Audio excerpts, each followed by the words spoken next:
This is Jeff Coles covering the linearization of a coupled set of nonlinear ordinary differential equations for MAR 514.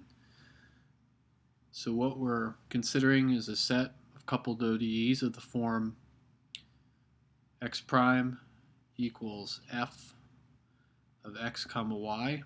So in general, nonlinear function, and y primed equals g of x comma y. What we're interested is in the nature of the solution near critical points of this system. An example system of that could be the Lotka-Volterra equations, which we discussed previously, which look like this. X prime, so the rate of change of x, or the prey, with respect to time, equals ax minus bxy. And y prime, the rate of change of the predators with respect to time, is negative cy plus dxy. Let's just have another look at these terms briefly. We have a growth term in the prey equation. We have a consumption term in the prey equation. We have a mortality term in the predator equation, and we have also a consumption term in the predator equation. These equations have two critical points which we can solve for. Critical points are points where both the derivatives are equal to 0. So it's a steady state solution to the coupled set of differential equations. So we solve for x primed equals 0 and y primed equals 0, the x and y values that satisfy those derivatives being 0. And we get two critical points. The first one is that x comma y equals 0, 0, which we could refer to the origin in the phase plane. And two, the second one is x comma y equals, y equals, x equals c over d, and y equals a over b. So there's 2 points, and that's those are all positive parameters. So that would represent an equilibrium of coexistence between the two species, whereas the other would represent nothing existing at all.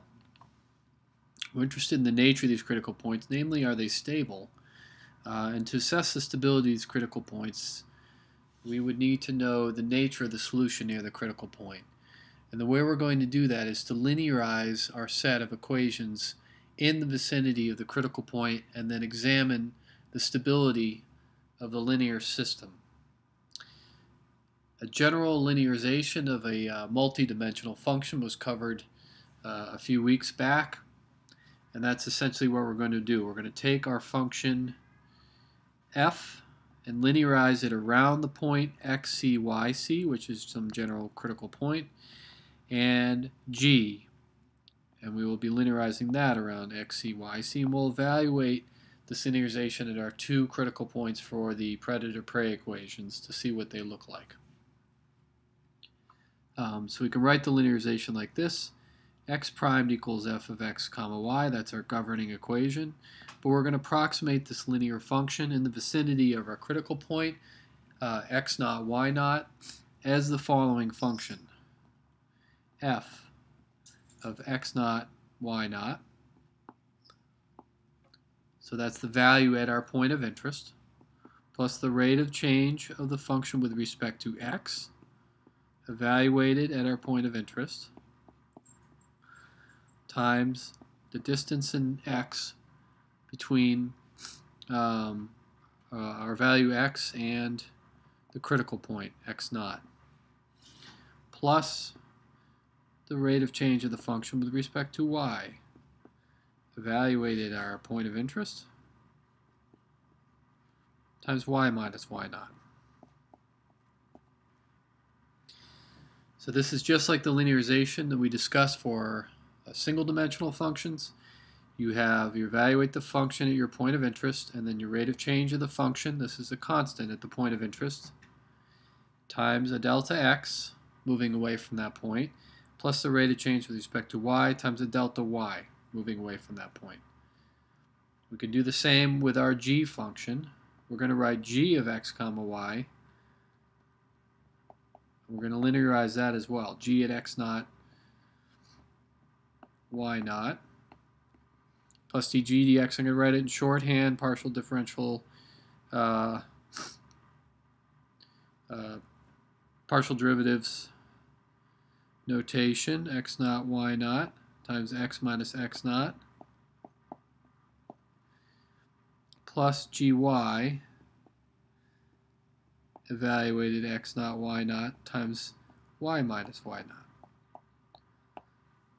Now, presumably we could have other equations. This could be a set of 10 coupled nonlinear equations. We could keep doing this for all the right-hand sides. But we'll see in a minute that we can write this in very compact form. First of all, this is a general linearization around any point, x naught, y naught. But these are special points. They're critical points. And by definition, these critical points are points where the derivative rate of change of the species goes to 0. Therefore, the right-hand side goes to 0. Therefore, I can eliminate these terms. These are by definition 0. So we can approximate our function locally only by these derivatives, because the function itself locally is 0. And then what we're going to do is make a substitution. We're going to let u, some function u, equal x of t minus x naught, and v equal y of t minus y naught. Therefore, our derivative u with respect to t, u prime, is going to take the derivative of the two sides of this. Derivative of this with respect to time is x prime. Derivative of this with respect to time is 0. It's a fixed point. Our critical point is a fixed point. So we just have u prime equals x prime. We v prime equals y prime. Now we'll go back to our original equations. And we can write this as, with our linearization, so we have x prime equals u prime equals, well, it's not equals, so let's make it, can be approximated as f of x naught, y naught, but that is 0, so we just have partial f partial x, evaluated our critical point, times x minus x naught. But x minus x naught we substitute in as u plus fy times y minus y naught, which is my function v of t. And we have y primed, which is equal to v primed, the derivative of my substitute function. Can be linearized as gx times u plus gy times u. Similarly, gx times, let me fix that, gx times u plus gy times v. Now what we're going to do is let z be a vector containing our two substitute variables, u of t and v of t. And therefore z primed, the derivative of that is equal to u prime to t and v prime to t. And we can go back and write this previous set of two equations in shorthand using matrix vector products as z primed equals matrix fx fy gx gy, all evaluated at my point x naught, y naught, times z. Oops, let me clean that up. Times So let's write it a little bit longhand for the moment. We have u prime v prime equals this times u v. That's the same as this equation up here. So remember, matrix vector, we take this first row and we dot it with this column. So this is fx times u plus fy times v, and that's this first equation up here. Second equation is v primed equals gx times u plus gy times v.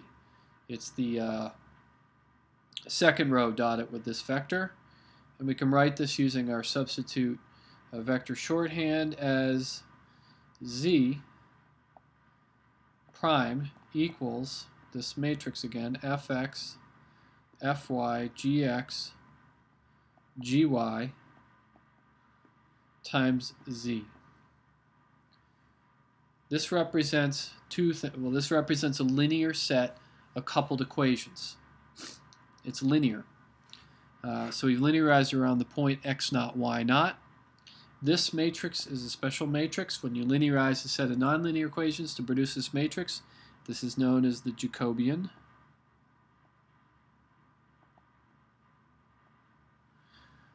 Now what we're going to do is determine what the Jacobian is for our original predator-prey equations. So let's do that now.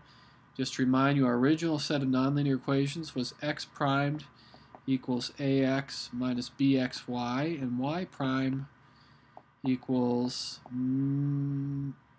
negative cy plus dxy.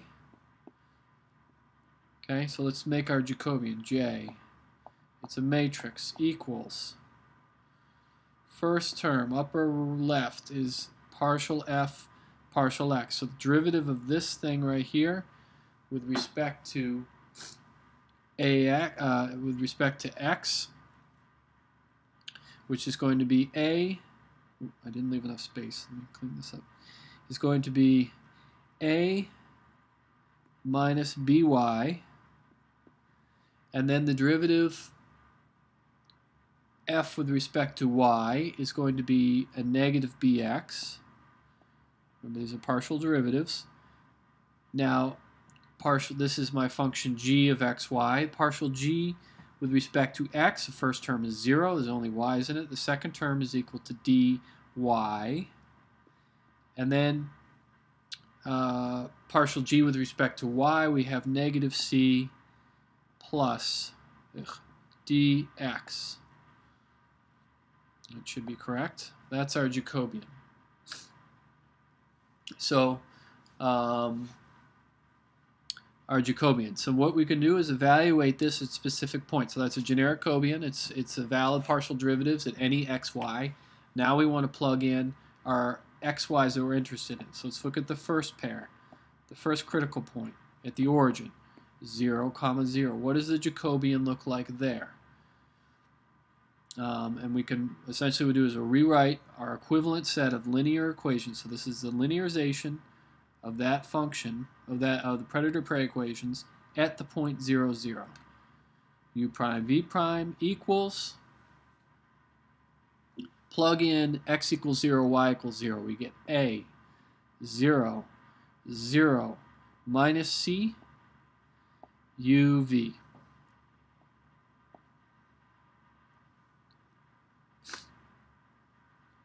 And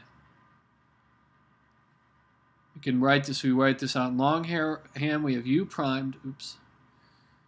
U prime equals au. That's a linear equation. And we have v primed equals negative cv. So we have two sets. We have a set of two linear equations. These are linear equations. And what we're going to be doing in the next unit is looking at the nature of solutions of linear systems, and we'll solve one all out in completion, and then we'll re-examine the nature of the solution. We'll see that the key thing, the most important thing, is the eigenvalues of this matrix. What are the eigenvalues of that matrix? So we can calculate some eigenvalues right here. In general, the Jacobian, which is this, is going to have eigenvalues that depend on x and y. So we're looking at a specific critical point. Now we have a bunch of numbers. Here are their parameters. And we can evaluate the eigenvalues associated with that specific constant matrix, which represents the set of linear equations that come from linearizing our original system of predator-prey equations at a specific point, here at 0, 0. Now this is a diagonal matrix. Essentially the system's decoupled when we write it in this manner. And we find that, and we know from previous work, that the eigenvalues of a diagonal matrix are the diagonal entries. So we have lambda 1 and lambda 2 are equal to A and minus C. So we have one real positive eigenvalue, one real negative eigenvalue. Both A and C are positive, so minus C is negative. So we have two real eigenvalues. One's positive, one's negative. So keep that in mind when we come back to this later on. The other critical point was x naught comma y naught equals, what was it? It must be equal to C over D, A over B.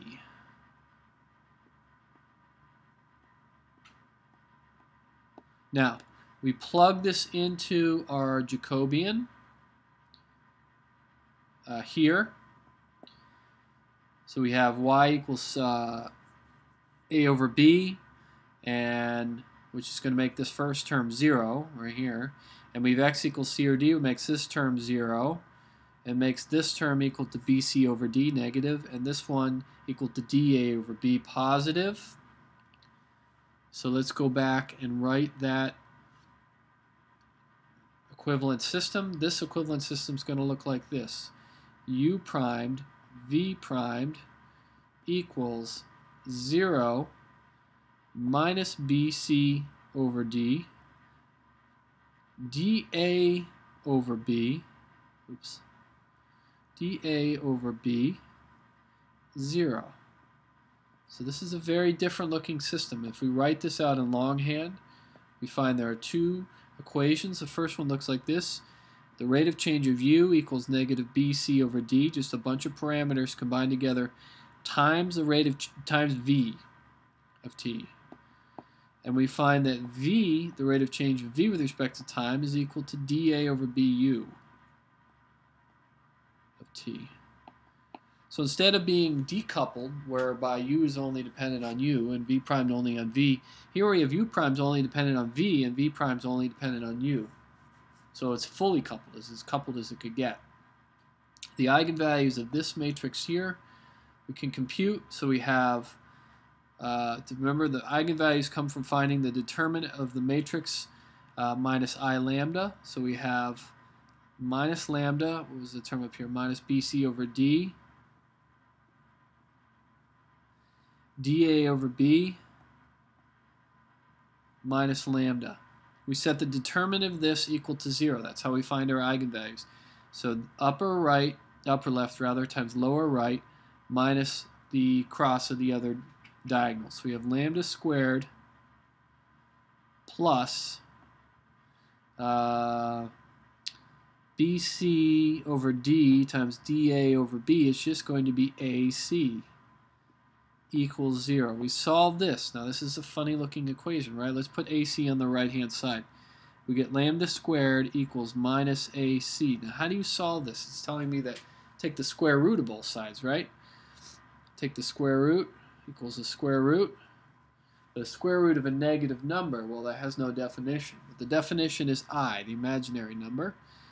I is equal to the square root of minus 1. So we write this as lambda equals, there's two of them, plus minus I, the imaginary number, times AC. So we'll look at imaginary numbers a bit more in the next lecture, but we'll see what we're seeing here is we have two imaginary numbers, two imaginary eigenvalues. One is positive, one is negative. They are, in this case, purely imaginary, and that will become important when we characterize this critical point. So in the next unit, we're going to look at how the eigenvalues influence the solution of the linear system. and how we can just simply look at the eigenvalues and know what the solution type is, and maybe more importantly, whether or not it is stable. And then we'll come back to our predator-prey equation where we've linearized. We've generated these equivalent linear systems near our two critical points. We've already calculated the eigenvalues, and we'll be able to characterize the solution. And based on the fact we've already studied the solution, we will be able to verify that what we found is reasonable.